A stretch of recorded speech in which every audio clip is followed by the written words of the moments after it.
शरीफ महारहतन वහන්සේ कोटित महारहतन वහන්සේ ඉසිපතනේ මිගදායේ වැඩ හිටියා.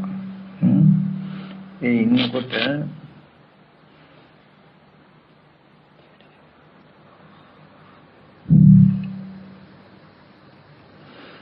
ඉසිපතනේ මිගදායේ තමයි शरीफ महारहतन वහන්සේ कोटित महारहतन वහන්සේ වැඩ හිටියේ. ඒ කාලේ ඉතින් හවස විවේකයෙන් ඉන්න වෙලාවේදී කොට්ටිත මහරහතන් වහන්සේ ශරීෆ් මහරහතන් වහන්සේ ළඟට ඇවිල්ලා මෙන්න මෙහෙම ප්‍රශ්නයක් අහනවා. එවත්නි සාරිපුත්‍රයනි සිල්වත් මහණු විසින් කවර දහමක් නුවණින් මෙනෙහි කළ යුතුද? කොට්ටිත මහරහතන් වහන්සේ ශරීෆ් මහරහතන් වහන්සේගෙන් අහනවා සිල්වත් භික්ෂුව විසින් කුමන ධර්මයක් නුවණින් මෙනෙහි කොට යුතුද කියලා. ඒ වෙලාවේදී ශරීෆ් මහරහතන් වහන්සේ දේශනා කරන එවත්නි කොට්ටිතේනි සිල්වත් මහණු විසින් මේ පංච උපාදාන ස්කන්ධේ අනිත්‍ය වශයෙන් දුක් වශයෙන් රෝගයක් වශයෙන් ගඩක් වශයෙන් මුලක් වශයෙන් පීඩාවක් වශයෙන් ආබාධයක් වශයෙන් අනුන් අයද්දයක් වශයෙන් වෙනසීම් වෙන දෙයක් වශයෙන් ශූන්‍ය වශයෙන් අනාත්ම වශයෙන් නුවණින් මෙනෙහි කොට යුතුයි. එතකොට කවර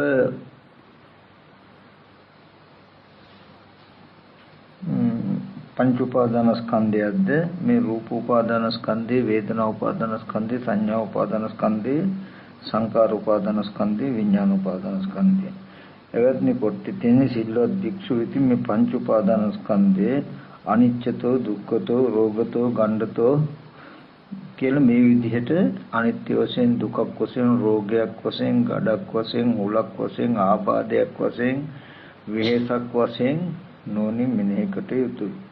එතකොට මේ විදිහට අනාත්ම වශයෙන් නෝනින් මෙනෙහි කරනකොට සෝවාන් ඵලය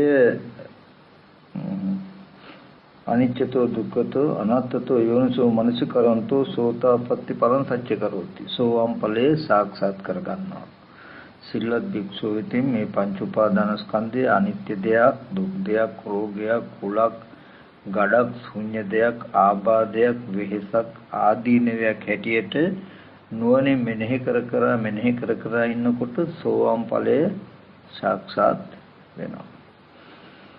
ඊට පස්සේ කොට්ටිත මහරහතන් වහන්සේ අහනවා සෝතා පන්නෝපිකෝ ශරීෆ් මහරහතන් වහන්සේ දේශනා කරනවා සෝතාපන්නෝපි යෞසෝ කොට්ටිත භික්ඛුනෝ මේ පංච උපාදානස්කන්ධා අනිච්චතෝ දුක්ඛතෝ රෝගතෝ ගණ්ඩතෝ සල්ලතෝ අගතෝ ආබාධතෝ පරතෝ පලෝකතෝ ශුඤ්ඤතෝ අනත්තතෝ යෝනිසෝ මනසිකරන්තෝ යෝනිසෝ මනසිකාතානං කෝ පනේතං ආවසෝ විජ්ජති යං සෝතාපට්ටි භික්ඛු ඉමේ පංච ස්කන්ධය අනිච්චතෝ දුක්ඛතෝ රෝගතෝ මනසිකරන්තෝ සකදාගාමී ඵලං සච්ච කරේති.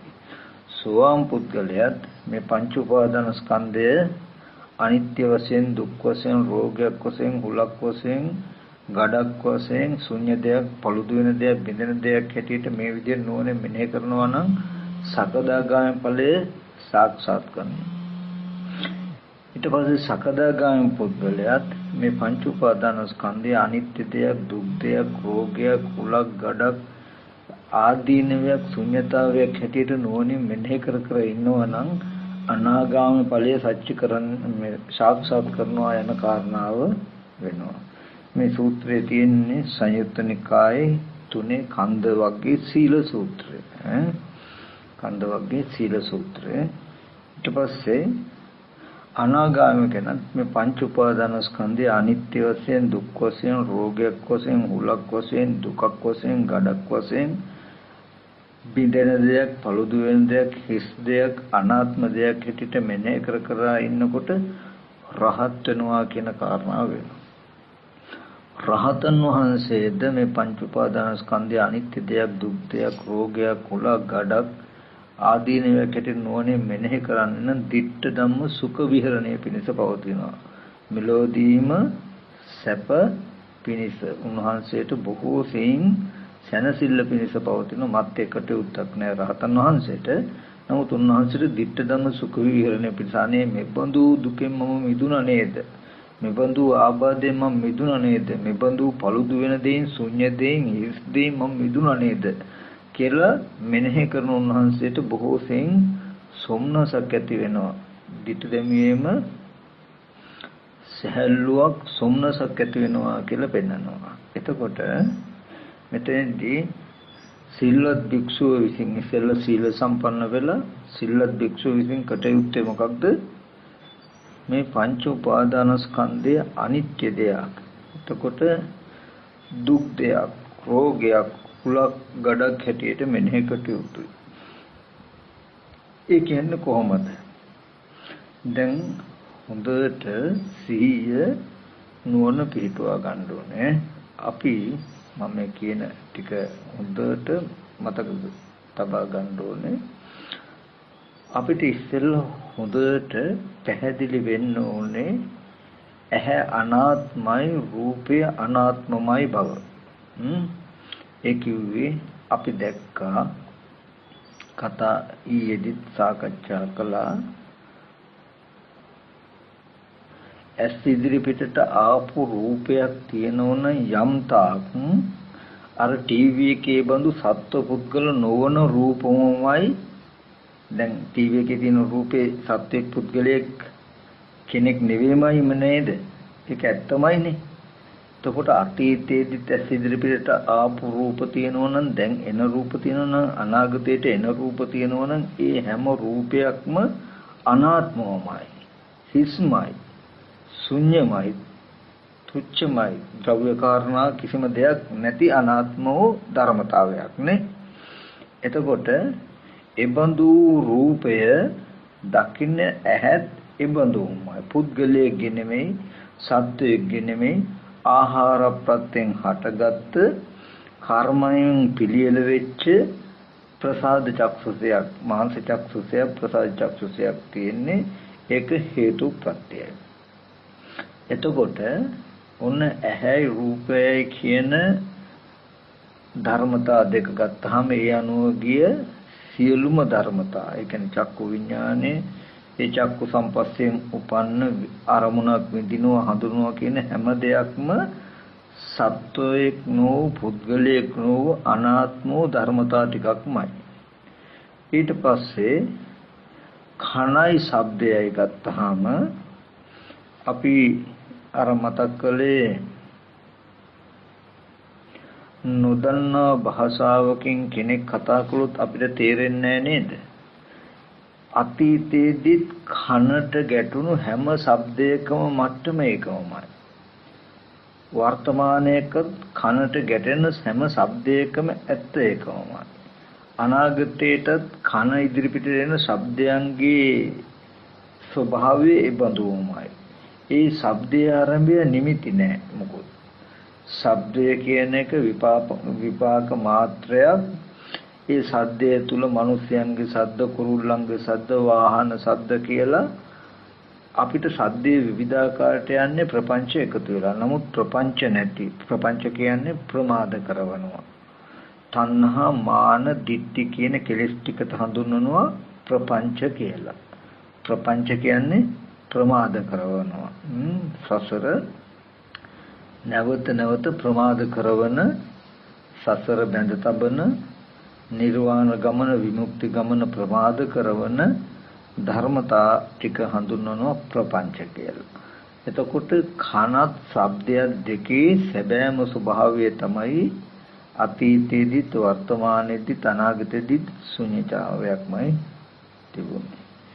ඊට පස්සේ නාසයට ගන්ධයක් ගැටුණොත් ඒක සුගඳ දුගඳ බවයි වෙනස තියෙනවා. සුගඳ දුගඳ ඇරෙන්න අහවල් මල් වල සුවඳ, හඳුන් කූරු සුවඳ කියලා සුවඳට ද්‍රව්‍ය කාරණා හිටින්න බෑ. අපි කියමු උපතින්ම අන්ධ කෙනෙකුගේ නාසයට ගන්ධයක් ලං කළොත් ඒකේ සුගඳ දුගඳ බව තේරෙයි. නමුත් අපිට පෙනෙන මේ අරලිය මලේ සුවඳ, පිච්ච මලේ සුවඳ, රෝස මලේ සුවඳ කියලා මලක් පෙනේද යට? පේන්න බෑ. මේ අසුචි ගඳ කියලා අසුචි ගොඩක් පේන්න පුළුවන් ඒ ගඳත් එක්ක. පේන්නේ.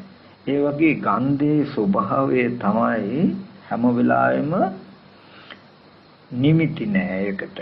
ඒකයි ගන්ධය අනිදස්සනයි. ගන්ධය කියන කවදාවත් දකින්න පුළුවන් එකක් නෙමෙයි. සප්පටිකයි. නාසයට ගැටෙනවා නමුත් දකින්න බෑ ගන්ධය. කවදාවත් ගන්ධය දකින්න පුළුවන් එකක් නෙමෙයි. ශබ්දයක් දකින්න පුළුවන් එකක් නෙමෙයි. ඊට පස්සේ දිවට ගැටෙන රස ගත්තාම තිත්ත රස, ලුණු රස, ඇඹුල් රස කියලා අපිට රසවල විවිධත්වයක්, නානත්වයක් තේරෙන්න පුළුවන්, වැටහෙන්න පුළුවන්. නමුත් අපිට තේරෙන විදිහට මේ අඹෝල රස, පේරෝල රස, මිදිවල රස, කේක්වල රස කියලා රසයට අඹ මිදි කේක් තියෙන්න බෑ. උපතින්ම ඇස් අන්ධ කෙනෙකුගේ දිවට මොනවා හරි ටිකක් තිබ්බොත් එයාට රස දැනෙයි. තිත්ත දැනෙයි, ඇඹුල් රස දැනෙයි, පැණි රස දැනෙයි. නමුත් අපිට දැනෙන විදිහට ගෙඩියක් අඹ ගෙඩියක්, පේර ගෙඩියක් වගේ දෙයක් එයාට නැවිලා පෙනෙයිද රසයත් එක්ක? පෙනෙන්නේ නැහැ. ඒතෝ රසයේ ස්වභාවයත් අනිදස්සනයි. ඊගාවට කයට ගැටෙන පොට්ටබ්බය කියනකොට සීත දැනෙන්න පුළුවන්, උෂ්ණ දැනෙන්න පුළුවන්, තද දුක් සහගත ස්පර්ශයක් වෙන්න පුළුවන්, සැප සහගත ස්පර්ශයක් වෙන්න පුළුවන්. නමුත් කිසිම කලක ඒ ගැටෙන දේ ආරම්භය නිමිති නැහැ. දැන් උපතින් අන්ධ කෙනෙක් ගත්තොත් එයා ඉඳගෙන හිටියොත් මේ ඉඳගෙන ඉන්න පුටුව කියලා විවහාර කරයි. දැන් ඇඟේ ප්‍රති හැප්පි. නමුත් අපිට පේන මේ පුටුවක හැඩසටහන් හැඩතල ටික යට පේනවද? පේන්නේ නැහැ. ඒ වගේ කයට ගැටෙන වස්තුන්ගේ චිත්‍ර නෑ ඒකට. ඔය විදිහට මේ ස්පර්ශ ආයතන හයේම අනිත්‍ය ස්වභාවය, සැබෑ ස්වභාවය, අනිත්‍ය ස්වභාවය, සැබෑ ස්වභාවය ඉස්සෙල්ලා තේරුම් ගන්න ඕනේ. අපි ඉගෙන ගන්න ඕනේ. ඔකටයි අපි මේ ධර්මයේ ඉගෙන ගන්න ඕනේ කියලා කියන්නේ. මම ඉදිරියේ ධම්මසංගණිය තව ටිකක් කරන්නම්. එතකොට ඕගලන්ට හොඳට තේරෙයි මේ ධම්මසංගණියෙන් පෙන්වන්නේ ස්කන්ධ ධාතු ආයතනෙන් ගැත්ත. එතකොට මම අද හවසට දෙනවා ටිකක් පාඩම් කරගන්න. කටපාඩම් තියෙන්න ඕන කොටසක්. ඒ ටික ලියලා ඔක්කොමලා කටපාඩම් කරගන්න ඕනේ. ඔන්න දැන් මම ඔය පෙන්වුවේ අනාත්මෝ පෙර කර්ම ප්‍රත්‍යයෙන් හටගත් විපාක ස්කන්ධ ටික. පටිච්ච සමුපාදයේ ගත්තොත් පෙර අවිද්‍යා සංකාරයෙන් හටගත් විඥාන නාම රූප සලආයතන පස්ස වේදනා කියන ධර්මතා පහ ඇතුළත් වූ ධර්මතා ටික තමයි පෙන්වන්නේ. ඒකේ කෙලෙස් නැහැ, කර්ම නැහැ, ක්ලේශ අනුසයක්වත් නැහැ. අපිට නිමිති ඇලෙන්න ගැටෙන්න නිමිති මුකුත් නැහැ. ඔබඳු තැනක තියෙන ඒ ආයතන ටිකේ ඇත්ත නොදන්නාකම නිසා රස විඳ ගැනීම අනුව බලපු නිසා ඒ රූප ඇහැට දැකපු හැම රූපයක්ම අපේ මනසට අද එකතු වෙලා තියෙනවා ද්‍රව්‍ය කාරණා හැටියට. අම්මා තාත්තා ගෙවල් දොරවල් ඉඩ කඩන් කියලා දැකපු රූපවල විස්තරත් එක්ක අපිට දැකපු රූප ගැන අත්දැකීමක් මනසේ තියෙනවා. ඔන්න ඕකට තමයි පංච උපාදානස්කන්ධය කිව්වේ. දැන් ඇස් ඉදිරි පිටට ආපු ටික ස්කන්ධ ටික ඒක වර්ණ සටහනක් රූපය. නමුත් මේ දැකපු රූපය අපේ මනසේ අපිට සිහි කරන්න පුළුවන් අද දවසේදී පොඩි කාලේ ඉඳලා මේ මොහොත දක්වාම දැකපු රූප සිහි කරන්න පුළුවන්. හැබැයි හැම රූපයක්ම දෙයක් හෝ කාරණාවක් හෝ පුද්ගලෙක්. අපිට පුළුවන් අද දවසේදී අහපු ශබ්ද සිහි කරන්න. හැබැයි හැම සද්දයක්ම සතෙක්ගේ සද්දයක් හෝ වාහනයක සද්දයක් හෝ ගායකයෙක්ගේ සද්දයක් හෝ ගායිකාවගේ සද්දයක් හෝ කාගේ හරි කෙනෙකුගේ සද්දයක් එහෙම නැත්නම් ඒක බැනපු දෙයක් බැනුම් අහපු සද්දයක් නැත්නම් ප්‍රශංසා කරපු සද්දයක් තමයි අපිට තියෙන්නේ. තේරුණා නේද? මම ඉස්සෙල්ලා කිව්වේ ආයතන ටිකේ සැබෑම ස්වභාවය තිබුණු නමුත් අපිට අද දැකපු රූප අතීත අනාගත වර්තමාන කියන තුන් කාලෙම පුද්ගලයන්ගේ වූ දේවල් කාරණා වූ රූප තමයි තියෙන්නේ. පුද්ගලයන්ගේ වූ දේවල් කාරණා වල ශබ්ද තියෙන්නේ. පුද්ගලයන්ගේ වූ දේවල් කාරණා වල ගන්ධ තියෙන්නේ. පුද්ගලයන්ගේ හෝ දේවල් කාරණා වල රස තියෙන්නේ. පුද්ගලයන්ගේ හෝ දේවල් කාරණා වල ස්පර්ශයක් තමයි අපිට තියෙන්නේ. මේ පංචායතන අනුව නැමී පවතින මනසද කාමයි. ඔය පංච කාම ගුණයන් කෙරෙහි නැමී පවතින මනසම කාමයි. එතකොට මේ පංච උපාදාන ස්කන්ධය කියලා කියන්නේ පැත්තකට වෙලා අපි ඉන්නකොට ඕගොල්ලන්ට හිතට එක එක්කිනා ගැන සිහි වෙනවා. හිතෙනවා. ඒ අයක හිතෙන් කතා කරනවා. මෙහෙම කියන්න ඕන, මෙහෙම කිව්වා, මෙහෙම කරන්න ඕන, මෙහෙම කළා කියලා. ඔන්න ඔය මනසේ ඕගොල්ලන්ට එක තැනක ඉඳගෙන ඉන්නකොට යම්තා රූප, ශබ්ද, ගන්ධ, රස, පොට්ටබ්බ ධම්ම කියන මේ ආයතන 6 ආරම්භය හිතන්න කියන්න කරන්න පුළුවන් ශේත්‍රය තමයි පංච උපාදාන ස්කන්ධය කියලා කියන්නේ.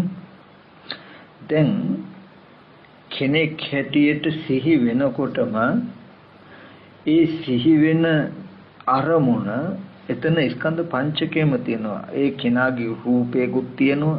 ඒ රූපේ හිතෙන් විඳින්න පුළුවන්. හිතෙන් ඒ රූපේ හඳුනනවා.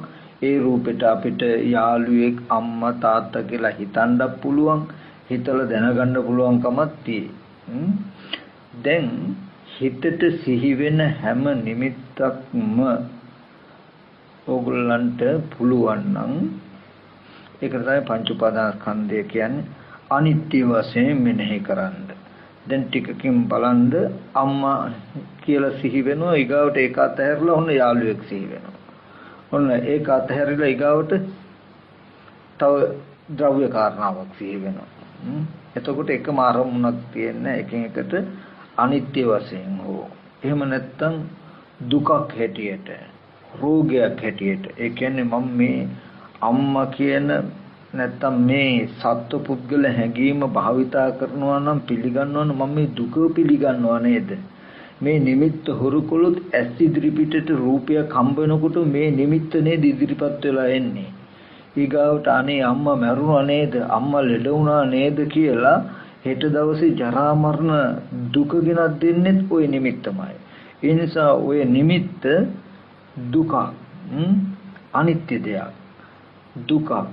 ඒ වගේම අහවලාට පිළිකාවක් හැදිලා, අහවලාට අංශභාග රෝගය හැදිලා, අහවලාට ඇදුම රෝගය හැදිලා කියලා රෝගය කියන එක ගෙනත් දෙන්නේ ඔය නිමිත්තෙන්මයි. ඒ වගේම ඔය නිමිත්ත ඇසුරු කරන තාක් තමන් දුකෙන් මිදිලත් නැහැ, තමන් රෝගෙන් මිදිලත් නැහැ. ඒ නිසා ඔය නිමිත්ත නිසා දුක එනවා, රෝගය එනවා. ඔය නිමිත්ත නිසා තමනුත් රෝගයන්ට උරුම වෙලා දුකට උරුමකාරයෙක් වෙලා. ඒ නිසා මනසට උපදින සිහි කරන්න පුළුවන් හැම දෙයක්ම දැන් මෙහෙම ඉඳලා අපිට කුටිය කියලා සිහි වෙනකොටම කුටිය කියන එක ඇත්ත කරලා ඒකට හිතන්නේ නැතුව මේ රෝගියක් උපන්න නේද, දුක උපන්න නේද, අනිත්‍ය දෙයක් උපන්න නේද, කැඩෙන දෙයක් උපන්න නේද, බිඳෙන දෙයක් උපන්න නේද, පළුදු වෙන දෙයක් උපන්න නේද කියලා මේ පංච උපාදාන ස්කන්ධේ පිළිගන්නේ නැත්තම්, ඒකේ නැවත නැවත හැසිරෙන්නේ නැත්තම් මේ පංච උපාදාන ස්කන්ධය ගෙවීමට යනවා, ටික ටික අපචේත යනවා, පිරිහීමට යනවා. පංච උපාදාන ස්කන්ධේ උපාදානේ අඩු වෙන්න පංච උපාදාන ස්කන්ධයට පවතින්න පුළුවන් කමක් නැහැ. එතකොට ඒ මනසේ තියෙන මේ ලෝකයේ ගෙවුණු දවසට ඉබේම අර ශුන්‍යතාවයෙන් යුක්ත ආයතන ටික අපේ ජීවිතේ වෙනවා.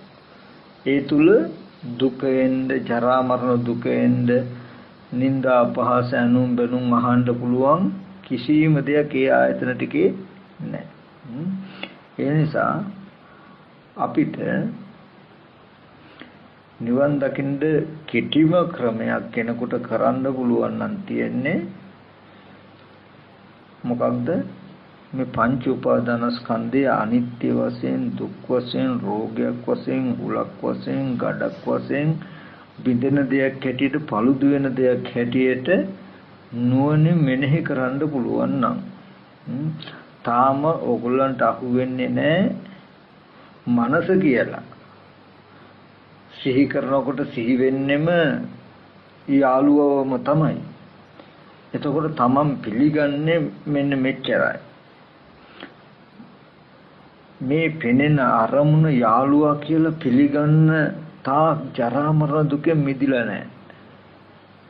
මේ පෙනෙන අරමුණ යාළුවා කියලා හිත හසුරුවන තාක් ජරා මරණයන්ගෙන් මිදිලා නැහැ. මේ පෙනෙන අරමුණ යාළුවා කියලා හසුරුවන තාක් රෝග පීඩාවන්ගෙන් මිදිලා නැහැ. නිന്ദා අපහාසයන්ගෙන් මිදිලා නැහැ. ඒ නිසා පංච උපාදානස්කන්ධය රෝගයක්, පීඩාවක්, දුකක්, හුලක් හැටියට මෙන්නේකට යුතුයි. දැන් ඕගොල්ලන්ටම බලන්න හිතට යම්ම පීඩාවක් එනවනම්, යම්ම දුකක් එනවනම්, යම්ම වෙහෙසක් එනවනම් ඕගොල්ලන්ට එන්නේ කොහොමද කියලා කියන්නේ බලන්න. කවුරු හරි මෙනෙහි කළොත් සිහි වෙනකොට එයා වෙනුවෙන් කළ වැරද්දක් හෝ නැත්තම් කරන්න බැරි වෙච්ච යුතුයකමක් හෝ නැත්තම් කුමන හෝ කාරණාවක අපිට පසුතැවිල්ලක් ඇති වෙන්න වෙනවා නම් කෙනෙක් හෝ පුද්ගලයෙක් හෝ අරඹයම නේද? එහෙම නැත්තම් ප්‍රිය වූ මනාප වූ ලස්සන දේවල් කාරණාවක්ම නේද? එතකොට තමන්ගේ ජීවිතයට යම්තාක් ආදීනවයක් ඇති වුණා නම්, අපහසුකමක් ඇති වුණා නම්, දුකක් ඇති වුණා නම්, පීඩාවක් ඇති වුණා නම් ඇති වෙන්නේ මේ මනසේ නැවත නැවත සිහි කරන්න පුළුවන් නිමිති ටිකත් එක්කයි. හිතේ සිහි කරන්න පුළුවන් නිමිති ටිකක් එක්කයි. ඔය ඔක්කොම ඕගොල්ලෝ සිහි කරනකොටත් අම්මා කියලා සිහි කරනකොට, තාත්තා සිහි කරනකොට, දැන් පුංචි කාලේ ඉඳන් ඉස්කෝලේ ගිය දේවල්, යාළුවෝ මිත්‍රයෝ සිහි කරන්න පුළුවන්. බලන්න ඒ රූප නිරුද්ධ වෙලා බොහෝ කල. ඒ දැකපු ඇහැ නිරුද්ධ වෙලා බොහෝ කල. පුංචි කාලේ ෆොටෝ එකක් ගත්තොත් දැන් තියෙන ඕගොල්ලන්ගේ මේ ෆොටෝ එකක් ගත්තොත් කොච්චර වෙනස්ද? එතකොට ඒ තිබුණු ඇහැමද මේ තියෙන්නේ? ඒ කාලේ තිබුණු රූප, යාළු මිත්‍රයන්ගේ සිහි කරන්න පුළුවන් රූප දැන් සිහි කරන්න පුළුවන් පොඩි කාලේ. නමුත් ඒ බඳු කෙනෙක් හෝ පුද්ගලයෙක් කොහෙවත් ඉන්නවද බාහිර භෞතික ලෝකේ? නෑ. නමුත් අපිට මනසට සිහි කරන්න පුළුවන් නේ. අනේකයි ස්කන්ධ නිරුද්ධ වුණාට ස්කන්ධයන්ගේ රස විඳ ගැනීම අනුව බැලුවොත් මේ හැදෙන පංච උපාදාන ස්කන්ධ ලෝකයේ ලේසියකට නිරුද්ධ වෙන්නේ නැහැ. එතකොට ඒ නිසා මනෝමයෙන් කෙනෙක්ව සිහි කර ඉන්න මේ මනස ගැන කලකිරෙන්න. පුද්ගලයෙක් ගැන සිහි කරන මේ සිහි කිරීම ගැන කලකිරෙන්න. දේවල් ගැන සිහි කරන මේ සිහි කිරීම ගැන කලකිරෙන්න. කෙටියෙන් ගත්තාම පුද්ගලයේ ඇස් ඉදිරිපිටට ආපු එච්චර අනාත්මයි කියලා පෙන්වන්නේ මේ රූප ටික. ඇස් ඉදිරිපිටට ආපු රූප අනාත්ම නම් පුද්ගලයෙක් ගැන උඹලා හිතන මේ හිතේම හිස් එකක් නෙමෙයිද? ශුන්‍ය එකක් නෙමෙයිද? තුච්ඡ එකක් නෙමෙයිද? මනෝමින් සකස් කරගත් එකක් නෙමෙයිද කියලා අහනවා බුදුරජාණන් වහන්සේ. කන ඉදිරිපිටට ආපු සද්දේ ශුන්‍යතාවයේ පෙන්වන්නේ වෙන මොකකටවත් නෙමෙයි. මේ බඳු ශුන්‍යතාවයක් නම් කන ඉදිරිපිටට ආවේ අහවලා බැන්න, අහවලා මෙහෙම කිව්වා, අහවලා මට ප්‍රශංසා කළා, අහවල් සතාගේ සද්දේ කියලා කෙනෙක්ගේ පුද්ගලයෙක්ගේ සද්දයක් ගැන හිත හිතා ඉන්නවනම් මේ හිතීම හිස් එකක් නෙමෙයිද, ශුන්‍ය එකක් නෙමෙයිද, තුච්ඡ එකක් නෙමෙයිද, බොරු එකක් නෙමෙයිද කියලා අහනවා. ඒ නිසා ඕගොල්ලෝ පුද්ගලයෙක් ගැන හිතෙන මේ හිතීමට කලකිරෙන්න. මේ හිතීම පුද්ගලයෙක් ගැන හිතන මේ හිතීම දුකක් හැටියට දකින්න. දුකෙන් නොමිදෙන්නේ මේ හිතන ක්‍රමයට. රෝගෙන් නොමිදෙන්නේ මේ හිතන ක්‍රමයට. ජරා මරණයන්ගෙන් නොමිදෙන්නේ මේ හිතන ක්‍රමයට. බින්දෙන පළුදු වෙන ද්‍රව්‍යයන්ගෙන් නොමිදෙන්නේ මේ හිතන ක්‍රමයට. එතකොට ආදීනවයක් තියෙනවා නම්, අපහසුතාවයක් තියෙනවා නම් එන්නේ මේ හිස් දේ, බින්දෙන දේ, පළුදු වෙන දේ තුලින්.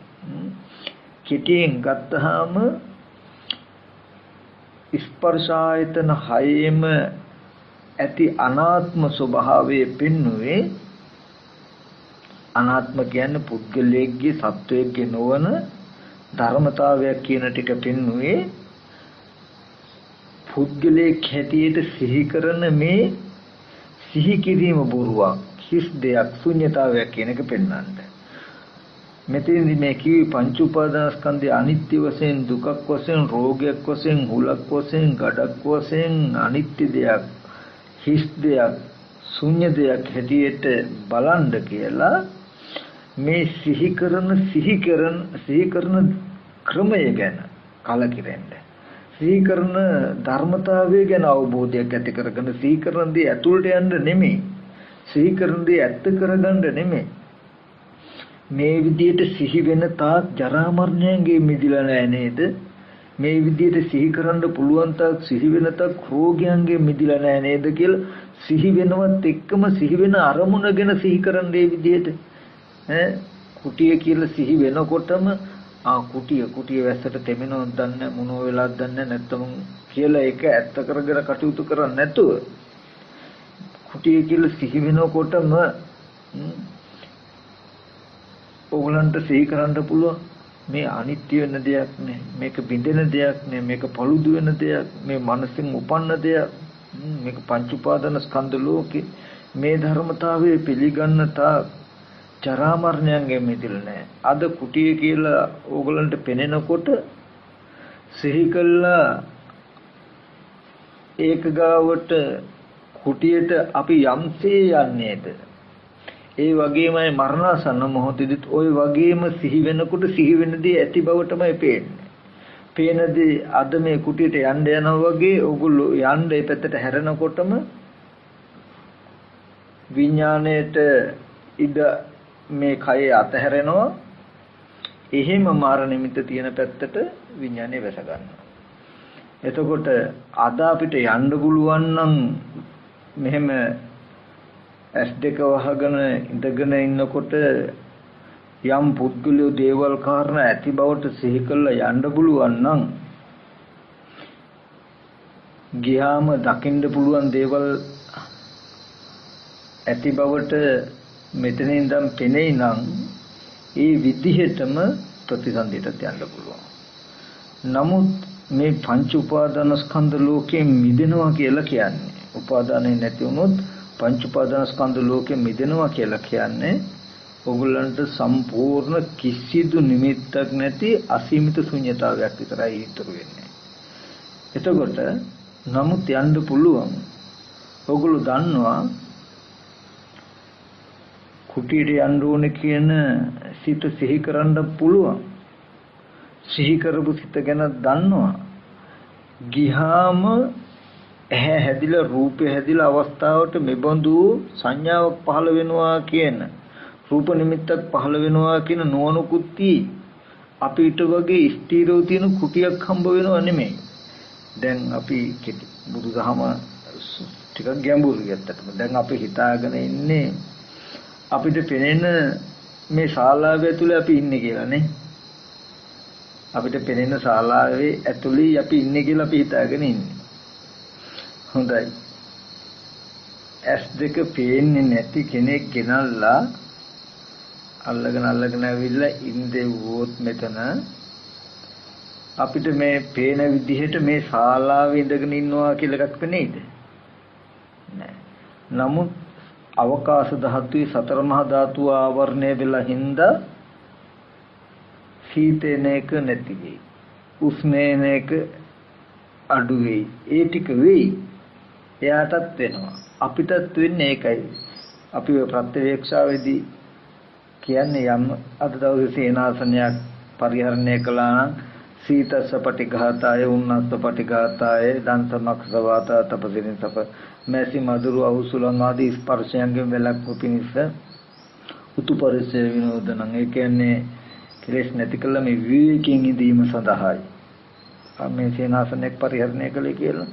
එතකොට අවුවට වැස්සට ආවරණය වෙලා ගහක් මුලක් ඉඳලා අවුවෙන් වැස්සෙන් ආවරණය වෙන එකයි මේ වගේ මේ තැනක අවුවෙන් වැස්සෙන් ආවරණය වෙන එකයි අතර වෙනසක් නෑ. අරියත් මනසකට නැත්නම් විමුක්ති මනසකට. අන්න ඒ වගේ ඊටමත් ගැඹුරු තැනකට යනවා. ඉතින් කෙටියෙන් මතක් කළේ මේ පංච උපාදාන ස්කන්ධයේ අනිත්‍ය වශයෙන් දුක් වශයෙන් රෝගයක් වශයෙන් හුලක් වශයෙන් ගඩක් වශයෙන් තීරණය කරනවා කියලා කිව්වේ එයා හිතින මේ ක්‍රමය අද අපිට හිතන්න පුළුවන් සිහි කරන්න පුළුවන් මේ ක්‍රමය පිළිගන්නේ. ඒකයි මුලින්ම මේ ආයතන ටිකේ සැබෑම ස්වභාවය කතා කරන්නේ. ඇස් ඉදිරි පිටට එන්නේ ටීවී එකේ රූපයක් බඳු රූපයක්. ආවෙත් එහෙමයි දැනුත් එහෙමයි එන්නේ කවදාරි එහෙමයි කියලා මේ පෙන්වෙ වෙන මොකවත් ඉඳ නෙමෙයි. එහෙනම් මට සිහි කරන්න පුළුවන් පොඩි කාලේ යාළුවොත් එක්ක හිටපු යාළුවෝ සිහි කරුවේ හැකි යාළුවන්ගේ දැකපු රූප. දැන් අද දකින්න රූප හෙට දකින්න පුළුවන් රූප කියලා පුද්ගලයන්ගේ රූප අපිට සිහි කරන්න පුළුවන් නම් ඔන්න එතකොට තේරෙනවා මොකද්ද මේ සිහි කරන්න පුළුවන් ටිකට එකතු වෙලා දිනා මොකද්ද ප්‍රපංච කෙලෙස්. ඇත්තටම තියෙන්නේ එකම එක තැනක අපි අදක්ෂකම තියෙන්නේ. ඒ කියන්නේ මේ ස්පර්ශ ආයතන හයේම යථා භූත ස්වභාවය යථා භූත කියලා කියන්නේ සැබෑම ස්වභාවය. සමුද්ද නිදිද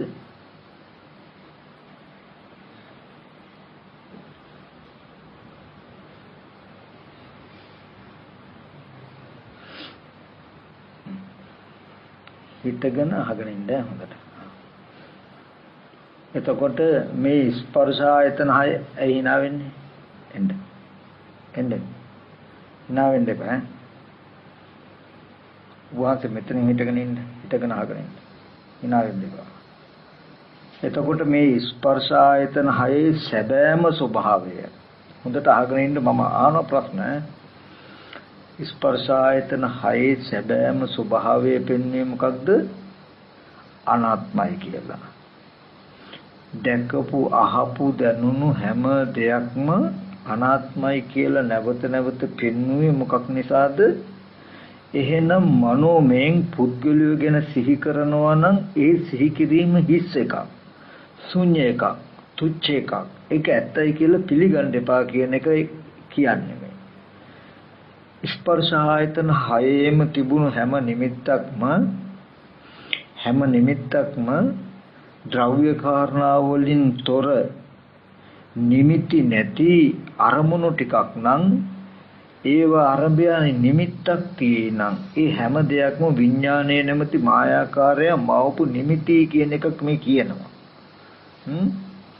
එතකොට අර පොටිල මහරහතන් වහන්සේ කමඨහනක් දෙන්නේ පොටිල මහරහතන් වහන්සේ පොටිල හාමුදුරුවෝ කියන්නේ බුදුරජාණන් වහන්සේගේ කාලේ සවැත් නුවර හිටිය එක්තරා යාළුවෝ දෙන්නේ.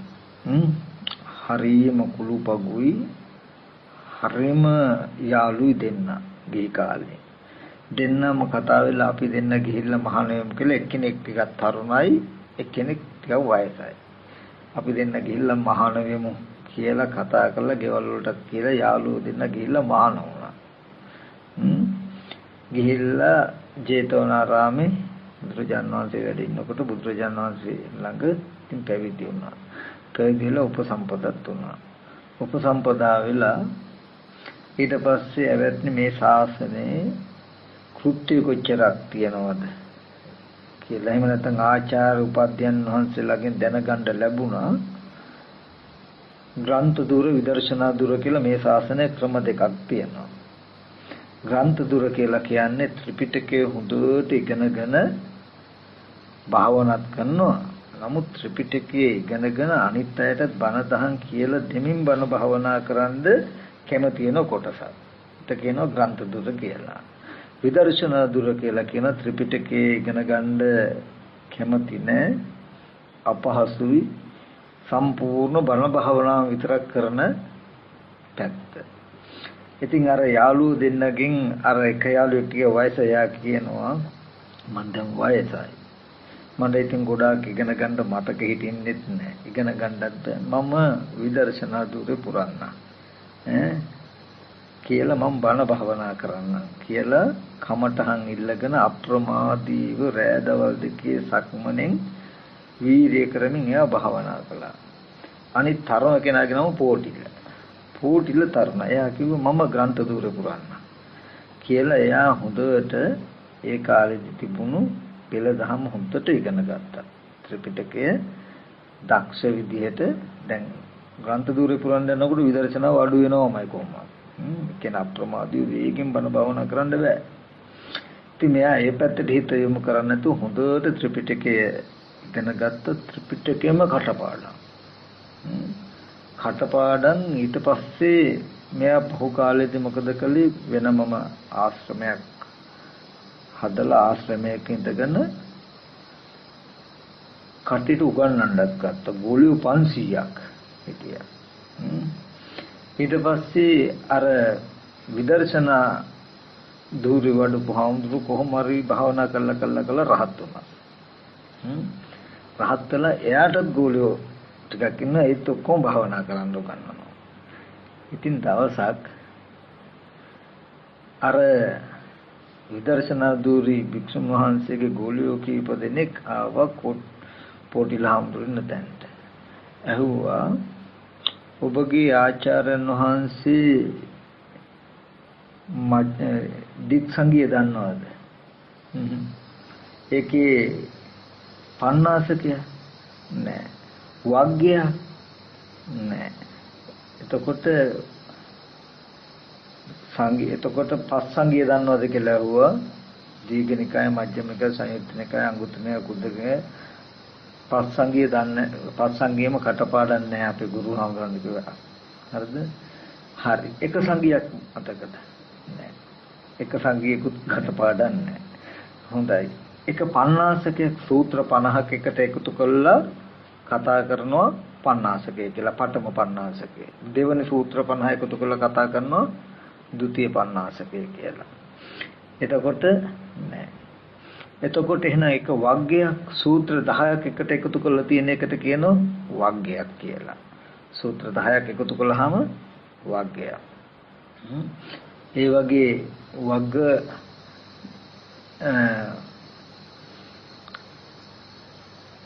සූත්‍ර 10ක් එකතු කළාම වග්ගයක්. එතකොට ඒ වගේ සූත්‍ර 50ක් එකතු කළාම පණ්ණාසකයක්. පඨම පණ්ණාසක, ද්විතීය පණ්ණාසක. එතකොට පණ්ණාසකේකුත් වග්ගේකුත් එහෙනම් මොනවද දන්නේ කියලා මම එකට මහනුවරට යාළු වුණාට මම අද ධර්මයෙන් වාද කළා පරද්දනවා ඔබගේ ගුරුවරයා. ඔබ කියලා පොටිලහමුදුර මොකද කරන්නේ? ආවා තමන්ගේ සේනාසනෙන් ජේතවනාරාමේ යාළුවා ඉන්න තැනට. දැන් තර්ක කරලා එකට මහනුවරට ඔබ වහන්සේ විදර්ශනා ධූරේ කරන්න ගත්තා, මම ග්‍රන්ථ ධූරේ කරන්න ගත්තා. නමුත් ඔබ වහන්සේට බැලුනොත් මම මෙච්චර දෙයක් කළා කියන එක පෙන්නන්නේ. කියන ත්‍රිපිටකයේම කටපාඩම් ගෝලියෝ 500කට උගන්වනවා දක්සයි. බුදුරජාණන් වහන්සේ දැක්කා දැන් පොටිලහමුදුරු එනවා. එයාගේ යාළුවත් එක්ක තර්ක කරන්න. පොටිලහමුදුරු අහන ප්‍රශ්න එකකටවත් මෙයාට උත්තර දෙන්න බැරි වෙනවා. මෙයා පරාදයි වෙනවා. ඒකින් එයා ඒව ඉගෙන ගන්න නෑනේ රහත් වුණාට. ඊට පස්සේ පොටිලා හමුදුරු කුටියට එනකොටම ඒකම භාගතුන් වහන්සේ දෙතෙන්ට වැඩියා. වැඩියාම පනෝපවාසනේ ඉඳගත්තා. ඉඳගත්තාම ත්‍රිපිටකයෙන් නොයෙක් විදිහේ ප්‍රශ්න ඇහුවා පොටිලා හමුදුරන්ගේ. අහන ඒවට ඔක්කොටම උත්තර දුන්නා පොටිලා හමුදුරු. ඊට පස්සේ මාර්ගඵල පැත්තෙන් ප්‍රශ්න ඇහුවා. මොකොත් බෑ. අර හමුදුරන්ගෙන් මාර්ගඵල පැත්තෙන් ප්‍රශ්න අහනකොට අහන ඒවට ඔක්කොටම උත්තර දුන්නා. ඊට පස්සේ අත දික් කළ කෙනා මේ තුච්ච පොටිල හරියට අනුන්ගේ හරක් බලන්නෙක් වගේ. මගේ පුතා හරියට ගව හිමියෙක් වගේ කියලා අර හමුදුරන්ගේ පැත්තට අත දික් කළා. ඒ කියන්නේ අනුන්ගේ හරක් බලන කෙනාට දවස පුරාවටම හරක් බැලුවට සුළු වැටුපක් විතරයි ලැබෙන්නේ. නමුත් පස්ගෝ රසම කීවිදී එතකොට වෙන්ඩරු ගිතෙල් ඔක්කොම අයිති වෙන කාටද? ගව හිමියට නේද? ඒ වගේ අර විදර්ශනාව දුරි භික්ෂුන් වහන්සේට ප්‍රශංසා කළා. මෙයා ගව හිමියා වගේ මෙයා කුලියට හරක් බලන කෙනෙක් වගේ. කුලියට හරක් බලන කෙනාටත් සුළු වැටුපක් නොලැබෙනව නෙමෙයි. ත්‍රිපිටකයේ උගන්වනවට ගෝලියෝ වන්දනා කරනවා, සත්කාර කරනවා, ආහාර පාන ගෙනත් දෙනවා, කෑම බීම ගෙනත් දෙනවා. අර කුලිය ගෙවනවා. නමුත් පස්ගෝ රස වළඳන්ද හම්බ වෙන්නේ. ඒ වගේ නිරාමිස සුඛයක් තිබුණා කියලා ඒක වළඳන්ද. ඊට පස්සේ මේ හමුදුරට හරියට කලකිරුණා. මෙච්චර ඉගෙනගෙන ත්‍රිපිටකයේම ඉගෙනගෙන උගන්වන මට තුච්ච පොටිල කිව්වයි කියලා, හිස් පොටිල කිව්වයි කියලා කලකිරිලා ගෝලයන්ටත් නොකිය කිසි කෙනෙකුටත් නොකිය එහෙමම පාත්‍ර සිවුරු අරගෙන සව ජේතවනාරාමෙන් එළියට බැලලා හොරෙන්ම ගියා යන්න යදුන් සිය ගණනක් ඈත ප්‍රාන්ත සේනාසනයකට ගිහිල්ලා ඉවරලා දැන් මෙයාට තිබුණ මාත් භාවනා කරන ත්‍රිපිටකය ඉගෙන ගත්තා කියලා කෙරුවා කියලා ඒත් බුදුහාමුදුරුවෝ මට ප්‍රශංසා කළේ නැහැ තුච්ච පොඩිල්ල කියලා කිව්වේ. නමුත් ත්‍රිපිටකය ඉගෙන ගත්තෙත් නැහැ. නමුත් මේ රහත් වෙච්ච කෙනාට මගේ පුතා කියලා කිව්වා. කියලා ඕක සී කරගෙන ගියා. ඉල්ලෑට සේනාසනයට ගියාම දැන් පොට්ටලා හාමුදුරන්ගේ ත්‍රිපිටකය ඉගෙන ගත්ත මාන්නෙත් තියෙනවා හරියට. ඒ සේනාසනේ ඉන්න ලොකු නායක ස්වාමීන් වහන්සේට වන්දනා කළා. ස්වාමීන් වහන්සේ මම භාවනා කරන්න ආවේ කියලා වන්දනා කළා කිව්වහම එනං අහවල් ස්වාමීන් වහන්සේ හම්බෙන්න කියලා දෙවනියා ගාවට ගියා. දෙවනියා කිව්වා එනං අනිත් ස්වාමීන් වහන්සේ හම්බෙන්න කියලා ඒ ගාව කෙනා ගාවට යමු කළා. එයා එහෙනම් ඊගාව ස්වාමීන් වහන්සේ හම්බෙන්න කියලා අනිත් කෙනා ගාවට. එයා අනිත් ස්වාමීන් වහන්සේ හම්බෙන්න කියලා අනිත් කෙනා ගාවට. කොහොම ගිහිල්ලා අර පුංචි හාමුදුරුවන්මක් ඉන්නවා වයස අවුරුදු 7යි. එයා ගාවෙන් කමටහන් ඉල්ල ගන්න කිව්වා. කියලා පොඩි හාමුදුරුවෝ කෙනෙකුට පෙන්නවා කමටහන් දෙන්න. ඊට පස්සේ කමටහන් ගණ්ඩායි මං ආවේ කියලා කිව්වහම හොඳයි. මං කියන දේ කරන්න පුළුවන් නම් මං කමටහන් දෙනවා. පුළුවන් මට කරන්න පුළුවන් කැමති දෙයක් කරන්න. ආංගර පේන මඩවලට බහැලා මඩ ටිකක් නාගෙන ආවොත් මං කමටහන් දෙනවා කිව්වා. කියලා එතන විශාල මඩවලක් පෙන්නවා. ඊට පස්සේ ඉතින් මෙයා මේ මඩවලට ගිහිල්ලා බහැලා යනකොට සිවුර තෙමෙනකොටම දැන් ඇත්තටම යනවනේ. එන්න කියලා කතා කරුවා. කතා කරලා ඊට පස්සේ බොහොම හොඳයි කියලා නිහතමානීකම කීකරුකම තමයි එයින් බැලුවේ. ධර්මයක් හොයන කෙනෙක් නිහතමානී විය යුතුයි, කීකරු විය යුතුයි. ඇත්තටම විමුක්තියක් හොයන මනසක්ද මෙයාට තියෙන්නේ නැද්ද තියෙන්නේ කියන එකයි මේ ගවේෂණය කළේ. ඇත්තටම නිවන් දකින්න ඕනෙකමයි තියෙන්නේ. කියන එක දැනගත්තට පස්සේ පොඩි උපමාවක් දෙනවා. හිල් 6ක් තියෙන හුඹහක් තියෙනවා. ඔය හිල් 6ක් තියෙන හුඹහට තලගොයෙක් යනවා. ඒකෙන් තලගොය යල්ලන මිනිස්සයා මොකද කරන්නේ? හිල් 5ක් වහනවා. වහලා එක හිලකින් අත දාලා තලගොය අල්ල ගන්නවා. කියලා මෙන්න මේ උපමාව කියලා කමටහනක් දුන්නා දීලා භාවනා කරන්න කිව්වා. ඒ කියපු ක්‍රමයට උත්සාහවත් වුණා කොටිත හඳුරු නොපෝ දිනකින් කොටිත හඳුරු උතුම් අරිහත්ත්වයට පත් වුණා.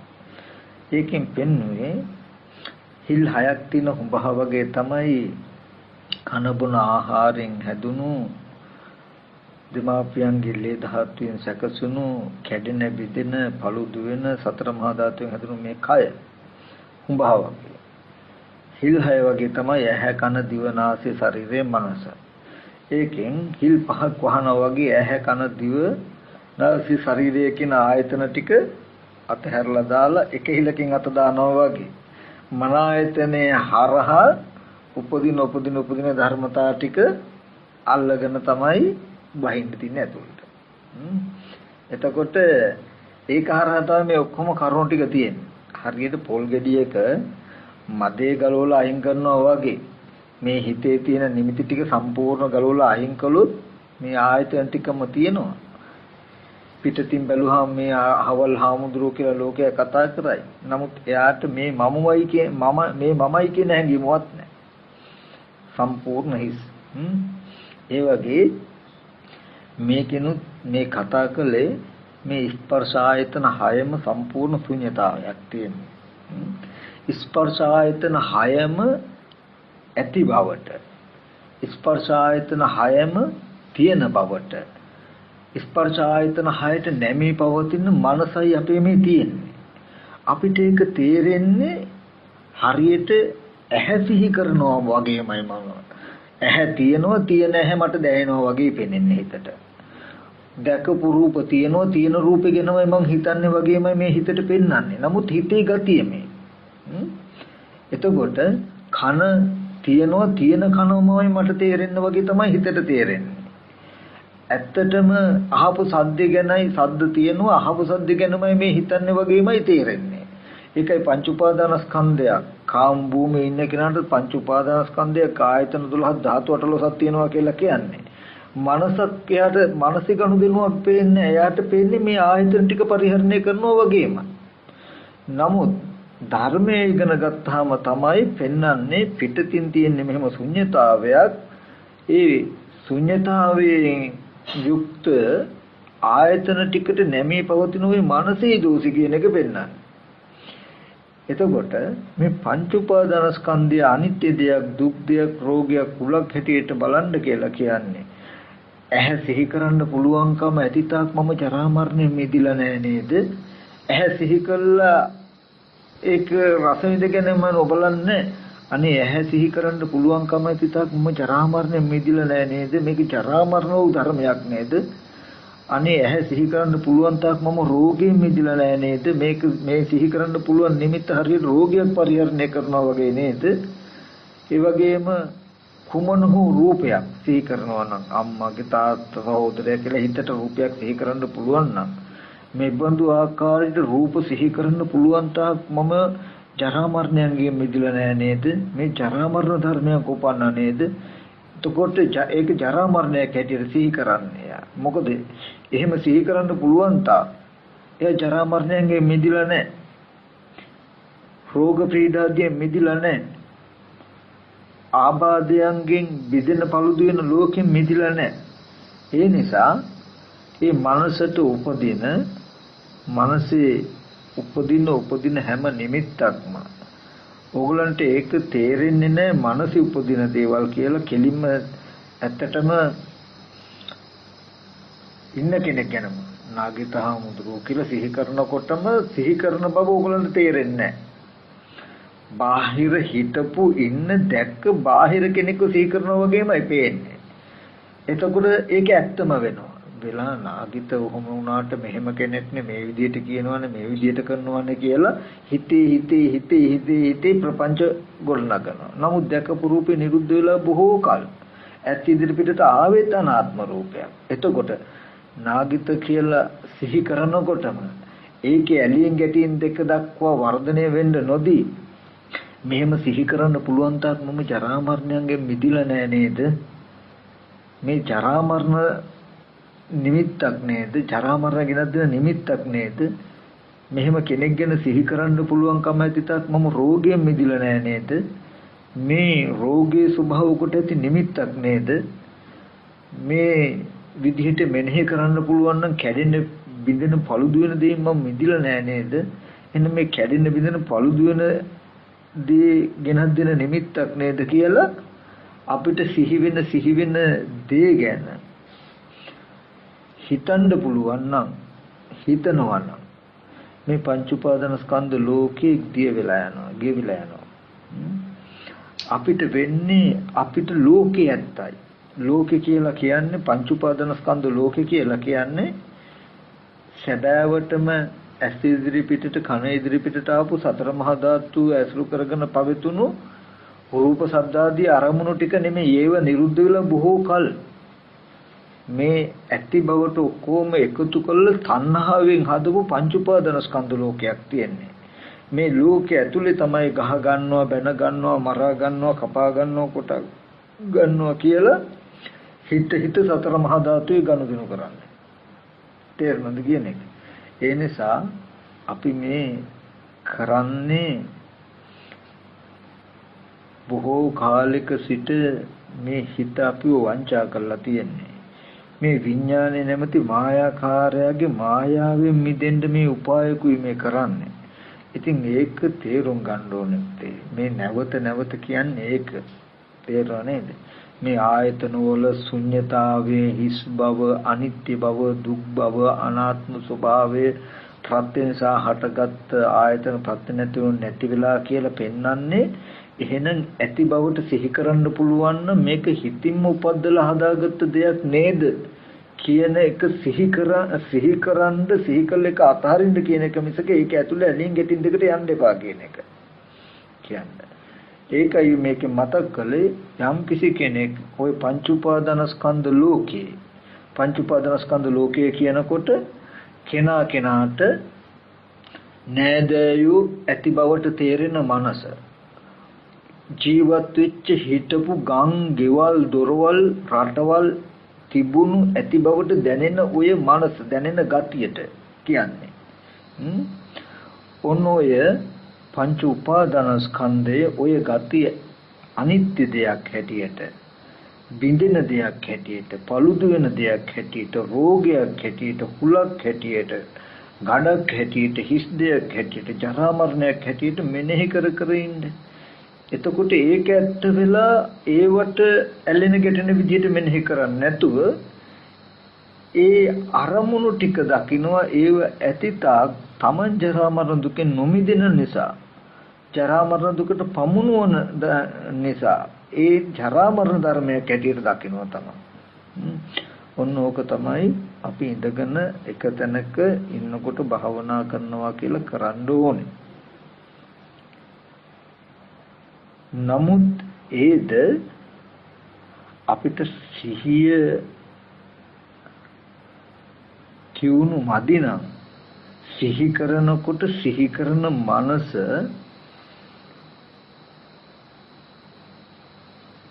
සිහි කරන දේ මනස පිළිබඳ වූවා කියන දේ අල්ල ගැනීමත් අපිට අපහසුයි. ඉච්චරට බාහිරට ඇදෙනවා අපිව. ඒ නිසා තමයි අපි සමත නිමිත්ත ටිකක් හුරු පුරුදු කරන්න ඕනේ කියලා මතක් කරන්නේ. සමත නිමිත්ත හුරු පුරුදු කළා මේ පංච උපාදානස්කන්ධ ලෝකයේ ඇලින්නේ ගැටෙන්නේ නැති විදිහට ඒ කියන්නේ සතුටු වෙලා යන්න හිතෙන එකදු නිමිත්තක්වත් තියන්න එපා. අකමැති හිතිලා අමනාප වෙලා ගැටෙන්න පුළුවන් එකදු නිමිත්තක්වත් තියන්න එපා. කෙනෙක්වත් ඉන්න බෑ මේ ස්පර්ශ ආයතන හයේ නෑ. ඒ ඔක්කොම මනස පිළිබඳ වූ સિદ્ધාන්තය. ඒ බව සිහි කර සමුද්ද අර හේතු වෙලානේ නේද නේද? හරි අන්තිමට කියව ටික මොකද්ද මම? අන්තිමටම කියපු වචන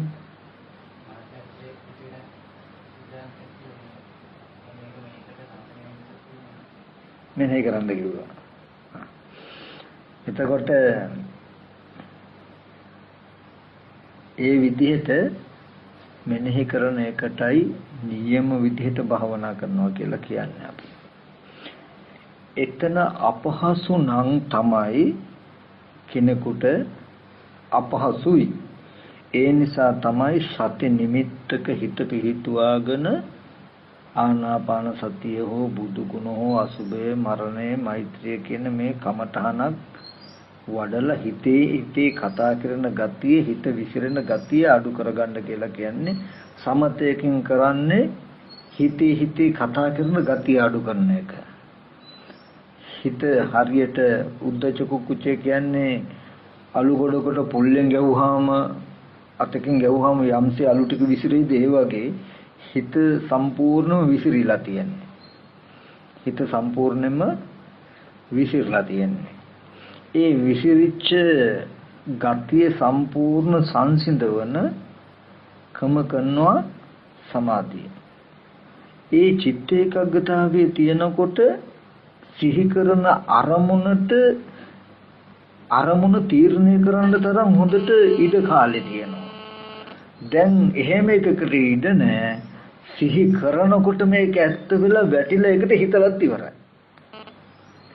ඒ තරම් ඒක ඇත්තම වෙන්නේ අපිට බොහෝ කාලයක් ඒ නිමිත්ත තුලම හැසිරලා තියෙනවා. ඒකේ වේගෙත් වැඩි. ඉතින් සමාධියෙන් අරමුණු උපදන වේගයත් අඩු කරනවා, අරමුණු ප්‍රමාණයත් අඩු කරනවා. ඒ හින්දා සමත නිමිත්තත් අනිවාර්යයෙන්ම ආශේවනය කට යුතුයි. ආශේවනය කරනවා කියන්නේ ඇසුරු කට යුතුයි. එක තැනක ඉඳගෙන ඒ විදිහට මේ විදිහට අපිට හිතෙන ක්‍රමයේ වැරදි කියලාවත් හිතන මේ හිතෙන ක්‍රමයේ වැරදි. අපි කියමු පුද්ගලයෙක් කියලා හිතනකොට මේ පුද්ගලයෙක් කියලා හිතෙන ක්‍රමයේ වැරදිනේ. ඇස් ඉදිරි පිටට ආවේ මෙන්න මෙහෙම රූපයක් නේ කියලා පෙන්වන්න. තාම මේ සිහි වෙන නිමිත්ත අනිත්‍ය දෙයක්, දුක් දෙයක්, අනාත්ම දෙයක් කියලා බලන්ද තීරණය කරන්න ශක්තිය නැතිනම් අපිට වෙනවා සතිපට්ඨානෙ වඩන්න. සතිපට්ඨානෙ වඩන්නේ කොහොමද? කෙනෙක් කියලා සිහි වෙනකොට නෑ, කෙනෙක් කියලා සිහි වෙන මේ සිහිවීම වැරදි. එතන තියෙන්නේ ඇස් ඉදිරි පිටට ආවේ කන බොන ආහාරයෙන් හැදුණු මෙබඳු කොටස් ටිකක් නේද කියලා බලන්න වෙනවා. පුද්ගලයෙක් සත්වයක් සිහි වෙනකොටම මේ පුද්ගලයෙක් සත්වයක් සිහි වෙන දේ වැරදි නේද? අර අපිට පුළුවන් නම් ඇස් ඉදිරි පිටට ආවේ ටීවී එකේ වගේ පෙනෙන වර්ණ සටහනක් නේ කියලා බලන්න පුළුවන් නම් එකත් කමක් නැහැ. එහෙම නැතිනම් ඒ බඳු රූපේ පිහිටියේ මේ වගේ ආහාරයෙන් හැදුණු කන බොන ආහාරයෙන් හැදුණු කෙස්ලොම් නියදත් හම්මස්නහර ඇට මිදුළු වගේ කුණුඹ කොටස් ටිකක් තියෙන තැනක පිහිටි වර්ණ සටහනක් නැස් ඉදිරි පිටට ආවේ කියලා පෙන්වන්න පුළුවන්. නෑදෑයෙක්, නංගි කෙනෙක්, මල්ලි කෙනෙක් කියලා සිහි වෙනකොටම නෑ මේ සිහි කරන ක්‍රමයේ වැරදි. කියලා එතන තියෙන්නේ මෙන්න මෙහෙම දෙයක් නේ කියලා මේ ක්‍රමය වැරදි තියෙන්නේ මෙහෙම එකක් කියලා ඇත්ත පෙන්නනවා. මේක පිළිගන්නේ නැහැ. ඔහොම කායගත සතිය වඩනකොට මේ පැත්ත ඇත්ත පෙන්වන්න කියලාවත් මෙහෙම යන්නේ නැතුව සිහි වෙන එකටම හිත තබලා මේ අනිත්‍ය දෙයක්, දුක් දෙයක්, රෝගයක්, කුලක් හැටියට මානසික උපදින නිමිත්තම තීරණය කරන්න පුළුවන් දවසක් එනවා. දැන් ක්‍රම දෙකක් කිව්වේ මම තේරුණා නේද? කෙලින්ම මානසික උපදින නිමිත්තටම මේ අනිත්‍ය දෙයක්, දුක් දෙයක්, රෝගයක්, කුලක්, ගඩක් උපන්නා කියලා ඒ කියලෙන්නේ ගැටෙන්නේ නැති විදිහට ඒක තීරණය කරන්න පුළුවන් නම් ඍජුම මාර්ගය. එතකොට රූපයක් ගැන බලන්නවත් ඕනේ. එහෙම කරනකොට තමයි කරනකොට සෝවාන් වෙනවා. සෝවාන් කෙනා එහෙම කරනවා සකදාගාමන. සකදාගාම කෙනා එහෙම කරනකොට අනාගාම වෙනවා කියන්නේ මේ තියනවා කියන ලෝකේ ගැලවි යනවා කියන එක. යන්න ආයතනයෙන් ඇත්ත දකින්න. ඇත්ත දකින්න හිතන්න පහසුයි. මේ විදිහට හිතන්න ආපහු ආයතන ටිකේ අනාත්ම ස්වභාවය දකිනවා. එහෙම හිතන්න අපහසු කෙනා කරන්න ඕනේ දේ මොකද්ද? කෙනෙක් කියලා සිහි වුණොත් නෑ මේ කෙනා කියලා සිහි වෙන ක්‍රමය වැරදි. හොඳට තේරුම් ගන්න. ඇයි වැරදි කියලා කියන්නේ? ඔප්පු කරලා පෙන්නනවා කායගත සතියෙන්. ඇස් ඉදිරි පිටට ආවේ මේ බඳු රූපයක් නේ. දැන් භාවනා කරන්ද දැන් මෙතනින් පස්සේ හවස පැය භාගයක් ඇති මල් කඩන්න කරන්ද අද දැඩිව භාවනා කරන්න ඕනේ. හරි කිසි කෙනෙක් කොහොත් යන්න බෑ. මුකුත් වෙන වැඩක් බෑ. මේ ශාලාවේ ඉන්න ඕනේ. මන්ද කුටියට ගිහලා අනිත් අතට එනවා අර පොඩි අම්මදක කතා කරලා ටිකක් ඉඳගෙන අභ්‍යාස කරන්න ඕනේ, හුරු කරන්න ඕනේ. හිතට සිහි වෙන පුද්ගලයෝ ගත්තාම එක පුද්ගලයෙක්ව පිළිගන්න බෑ. අද හවස් වෙනකම් හරිද? පිළිගන්න බෑ කියලා කිව්වේ කෙනෙක් සිහි වෙනකොට නෑ මේ කෙනෙක් සිහි වෙන එක වැරදි. ඇයි? ඇස් ඉදිරි පිටාවේ මේ බඳු රූපයක් නේ. මම අහවලට මෙහෙම කිව්වා කියලා විස්තරත් එක්ක එන්නේ. නැත්නම් යාළුවෝ අපි කට්ටිය ඉස්කෝලේ ගිය හැටි, වැඩ කරපු හැටි, ක්ලබ් එකකට ගිය හැටි ඕවනේ එන්නේ. ඒ එකින් එක යාළුවා කියලා පිළිගන්න එක මේ පෙනෙන මේ ක්‍රමය වැරදි. එහෙම යාළුවන්ගේ රූප නැහැ. තමන්ම හිතට ඔප්පු කරලා පෙන්නනවා. ඇයි එහෙම යාළුවන්ගේ රූප නැහැ කියන්නේ? ඇස් ඉදිරි පිටට ආවේ මෙන්න මෙහෙම රූපයක් කියලා රූපික ආහාරපත්තෙන් හැදුනේ තියෙන්නේ කුණුප කොටස් ටිකක් කුණුප කොටස් වශයෙන් හෝ නැත්නම් කෙස්ලොම් නේද ධම්මස් කියන පඨවි ධාතු කොටස් 20කින් පිත්තෙන් සරවකින් ආපෝ කොටස් 12කින් දවන තවන දිරවන ස්වභාවයේ තේජෝ කොටස් 4කින් හමන පිඹෙන හැකින වායෝ කොටස් 6කින් හැදුණු රූප මිටියක් ඇසුරු කරගෙන තිබුණු වර්ණ සටහනක් මේ ආවේ කියලා පෙන්නන මේ නිමිත්ත ඒකට තියෙනවා නේ මේ නිමිත්ත මෙහෙම කෙනෙක් කියලා හිතන එක වැරදි මෙහෙම එකක් තියෙන්නේ තේරෙනව නේද ආපහු ඔන්න ඒක ඒ එක නිමිත්තක් හිතද්දි තව එකක් හිතුනොත් මේ හිතපු එක අතහැරලා අර කල්ල ගන්න යන්නේ නැහැ අපි ඔය බලු පැටවුන්ට කෑම දැම්මහම මේක කකයින තව තැනකට එකක් දැම්ම ටක් ගාලා අරක අතහැරලා අරකට යන්නේ ඒ වගේ යන්නේ මේ බලපු නිමිත්ත හොඳටම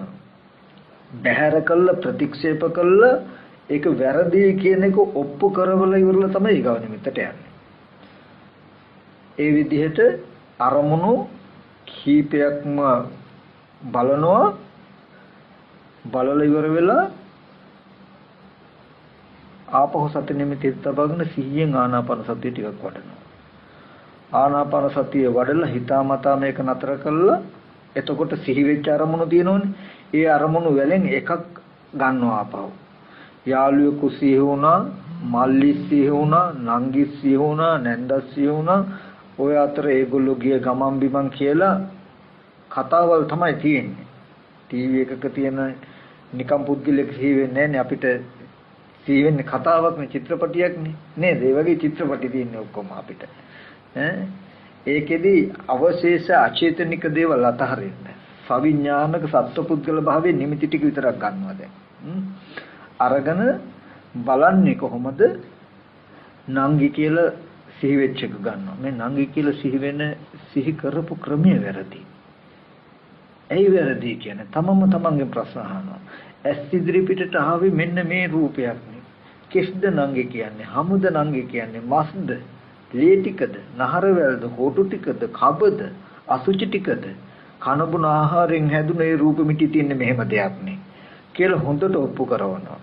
හොඳට පෙන්නනවා. පෙන්නලා ඊට පස්සේ ගන්නවා මල්ලි. මල්ලි කියලා මේ රූපේ මල්ලි කියලා සිහි කරන හිතන මේ ක්‍රමය වැරදි. ඇයි වැරදි කියන්නේ? ඇස් ඉදිරි පිටට ආවේ මෙහෙම දෙයක් නේ. කියලා හොඳට මේ මල්ලි කියලා මට හිතුණට ඇස් ඉදිරි පිටට ආවේ මෙහෙම දෙයක් කියලා ඔප්පු කරනවා. යාළුවේ සමන් නමත් එක්ක යන්නේ සමන් කියන යාළුවා. සමන් කියන යාළුවා කියලා හිතෙන මේ ක්‍රමේ වැරදි. එහෙම සමන්ගේ වූ රූප යාළුවෙගේ වූ රූප කොහොමවත් තිබුණේ නැහැ. ඇයි එහෙම කියන්නේ? තමන්ගේම ප්‍රශ්න අහනවා. ඇස් ඉදිරි පිටට ආපු රූපේ පෙන්නනවා. මෙන්න මෙහෙම එකක් ආවේ ඇස් ඉදිරි පිට. මෙබඳු කුණප කොටස් ටිකක් පිහිටි තැනක පිහිටි වර්ණ සටහනක් ආවේ. කියලා හැම වෙලාවෙම මේ පෙනෙන දේ ඇලීන් ගැටීන් දෙකට යනකම් ඇත්ත වෙන්න නොදී එහෙම අරමුණු ටිකක්ම පෙන්නුවා හිතාමතාම පෙන්නපු එක නතර කළා සති නිමිති හිත තියලා හිත කොහරට යන්න දෙන්නේ නැහැ කියලා හොඳට ආනාපාන සතිය වඩනවා. හරිද? ආනාපාන සතිය වඩලා ඒත් හිත අහකට යනවා ආපහු දැන් නම් කොහාටවත් යන්න දෙන්නේ නැහැ කියලා හිත වුමනාවෙම ආපහු තියාගන්නවා. මේ වගේ විනාඩි 10ක් විතර හොඳට හිත එකඟ කරන්න උත්සාහවත් කරනවා. උත්සාහවත් කරවලා ආයෙත් හිතාමතා නතර කළා ඔය ආනාපාන සතිය වඩන්න හදද්දිත් හිතේ කතා කරපු දේවල් තියෙනවනේ. ඒ විදිහටම නිමිත්ත දෙයක් අරගෙන මම ඉස්කෝලේ ගියේ හැටි කියලා කියනවා කියන්නේ. එතකොට මම වූ රූපයක් කොහෙවත් නැහැ. මගේ වූ රූපයක් කොහෙවත් නැහැ. මේ රූපේ මම කියලා හිතෙන එක වැරදි. ඇයි වැරදි කියන්නේ? කන බොන ආහාරයෙන් හැදුණු කෙස් ලොම් නියදත් හම්මස් නහර මේ වගේ කුණප කොටස් ටිකක් තියෙන තැනක පිහිටි වර්ණ සටහනකුයි ඇස් ඉදිරි පිටට ආවේ කියලා ඇස් ඉදිරි පිටට ආපු රූපේ මේ බඳු එකක් මිසක මගේ වූ රූපයක් තිබිලා නැහැ කොහෙවත්. ආධ්‍යාත්මික රූපෙත් ඒ විදිහට මෙහෙර කරනවා. තේරෙන්නේ නේද? බාහිර නංගි කෙනෙක් මල්ලි කෙනෙක් යාළුවෙක් රූපවල හිටියේ නෑ වගේ මේ රූපවල මම කියලා හිටියෙත් නෑ. අජත්තම්වා බහිද්දාව අජත්ත බහිද්දාව මේ දෙකම මාරු මාරුට අරගෙන හිතනවා හිතවඩනවා. සමත නිමිත්ත ඇසුරු කරනවා. සමත නිමිත්ත ඇසුරු කරනවා හිතනවා. අද දවසේ හවස් වෙනකම්ම පුළුවන් තරම් ධෛර්යය දාන්න මේ හිතට එන පුද්ගල නිමිති ටික ප්‍රතික්ෂේප කරන හැටි ඉගෙන ගන්න. තේරෙනවද? අද ගිලම්පස නැහැ. හරිද? තේ හදන්න කාලයක් නැහැ. තේ හදන්න යන්න එපා කිසිම කෙනෙක් කුස්සියට තේ බිව්වා. දැන් මේ වෙලාවේ ඉඳලා තැන් වල කොහොමද යන්න බෑ ගලෙත් බෑ තැන් වල ඉඳගත්තා මේ ශාලාවෙම සති නිමිත්තේම හිත තබාගෙන අපහසු නම් නැගිටින්න 100ම සක්මන් කරන්න පුළුවන් මේ ශාලාව වටේම ඔය ඉස්සරහ ටිකේ සක්මන් කරනවා සක්මන් කරනකොටත් මේ කය මම කියන හැඟීම මේ කය මම කියලා පෙනෙන එක වැරදි නේද මෙතන තියෙන්නේ මෙහෙන්න මෙහෙම දෙයක් නේ කන බොන ආහාරෙන්නේ කියලා කයට නැඹුරු වෙලා කය ගැන මෙනෙහි කරන්නේ මේ මෙනෙහි කරන්නේ මේ කය මම කියන නිමිත්තෙන් මිදෙන්න මේ පංච උපාදාන ස්කන්ධේ පිළිසිඳ දකින්න ඒ උපාදාන කරගෙන මම කියලා උපාදාන කරගෙන ඉන්න කෙලෙසේ අතහරින්න මේ කරන්නේ ඒ විදිහට හොඳයි තේරුවන් සරණයි